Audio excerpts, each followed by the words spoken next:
All right, let's talk about your club, Chelsea. Looking to offload 10 first-team players. 6 have gone, which is incredible, honestly, it really is.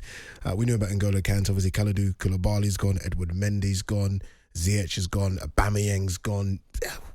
Everyone's gone.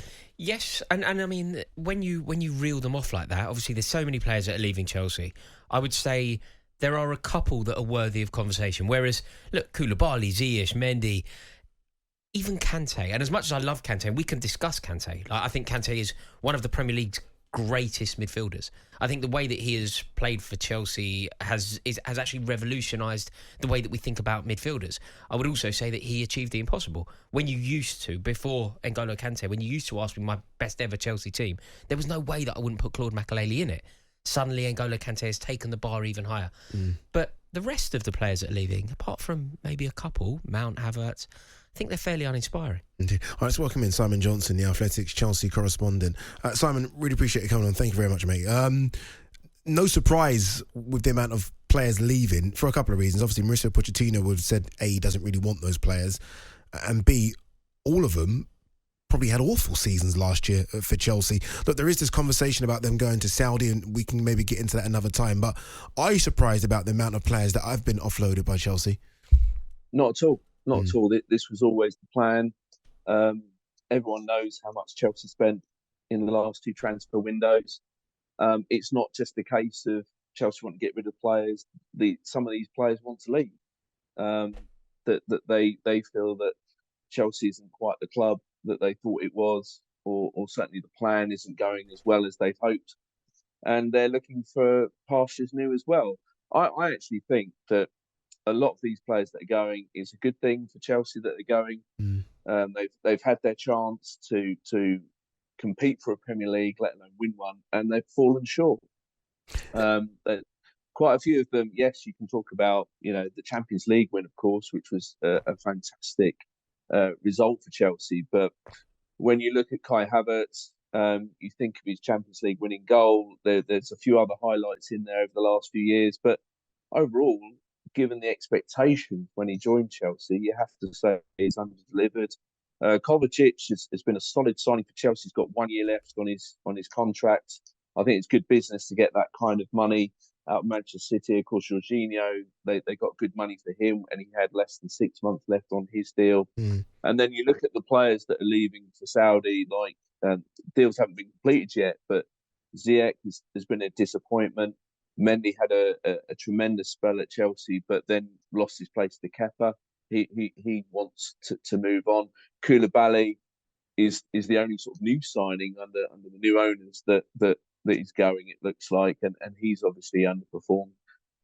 So Chelsea getting a lot of money in for players that really you sort of go, yeah, you've tried your best, thanks very much, but actually it's time for new blood to see if they can do better than they did.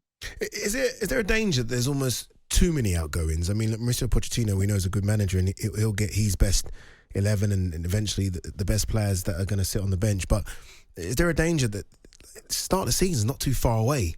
And I can't even picture what Chelsea's 11 is going to be like because there are so many incomings and outgoings.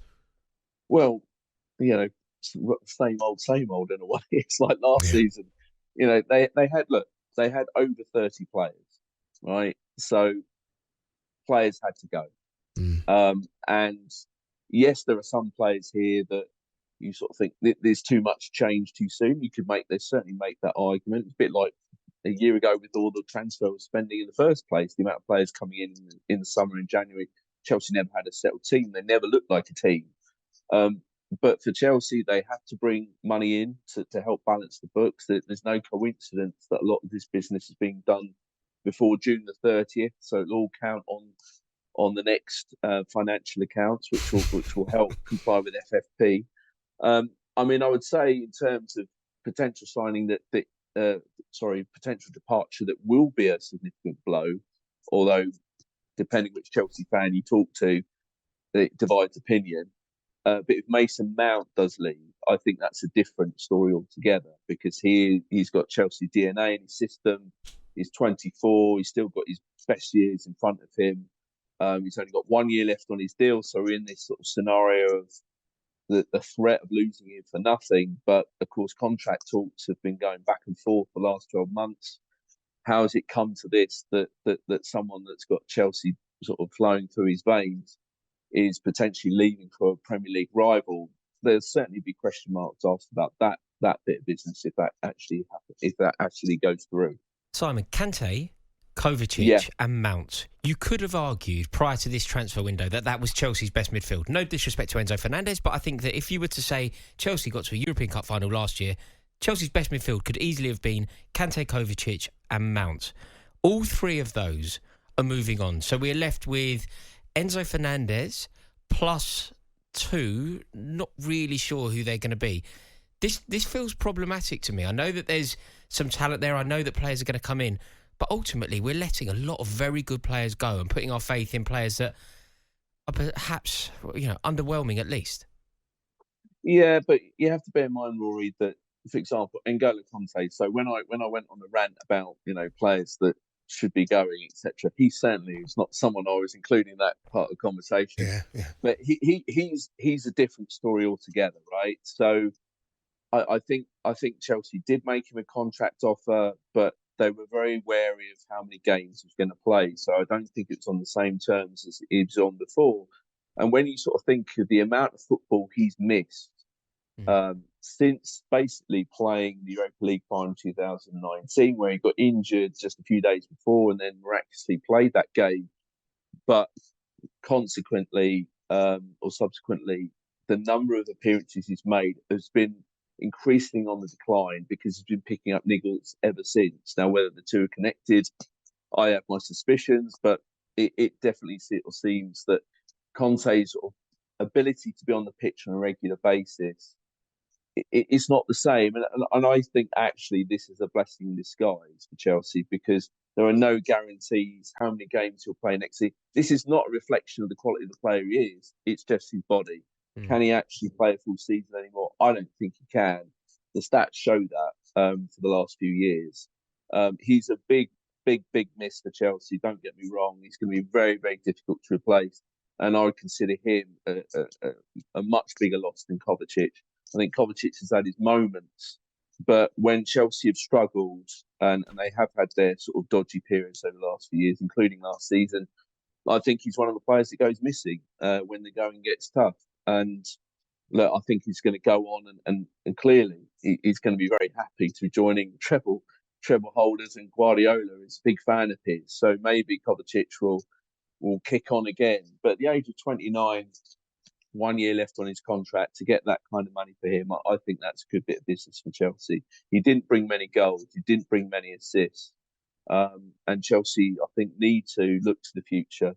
They want to raise money for players that they want to bring in as well, don't forget. So Caicedo, for example, is one that they really like. Brighton, he's not going to come cheap. So they've got to bring money in, not just for FFP, but to obviously to go kick on and get the kind of targets they want. Yeah, final one, Simon. I was going to ask you that very quickly on that in terms of players coming in. Again, look, all the talks about players going out of the club. We know Nkuku came and he's going to be a good sign. I think brings a bag of goals from the Bundesliga. What other players are linked? You mentioned Caicedo there. Any others linked? Yeah. There's loads. I mean, this is Chelsea we talk about. I mean, Nicholas Jackson does seem to be, for example, a striker that seems to be imminent from Villarreal. That seemed close. It sounds like they want another goalkeeper, but it's not going to be a number one now. That Kepa, by all accounts, he seems to be the first choice for Pochettino, and that they're looking for a number two. There's another midfielder that they're looking to bring in, which goes back to Rory's point about losing all these midfielders. Now they are fans of Lavia, just to name one, but there's quite a few they're looking at. They may even look for another striker. So there's a lot of business that Chelsea will do in terms of incoming. But I hesitate to say this. I don't think it'll be as much as the last two windows. It's still more about getting a lot of players off the books, and they've made a very good start in that regard, I think. I guess they have. Simon, really appreciate you coming on, mate. Thank you very, very much. Simon Johnson, the Athletics Chelsea correspondent. Your eyes when he said Kepa is going to stay at the club.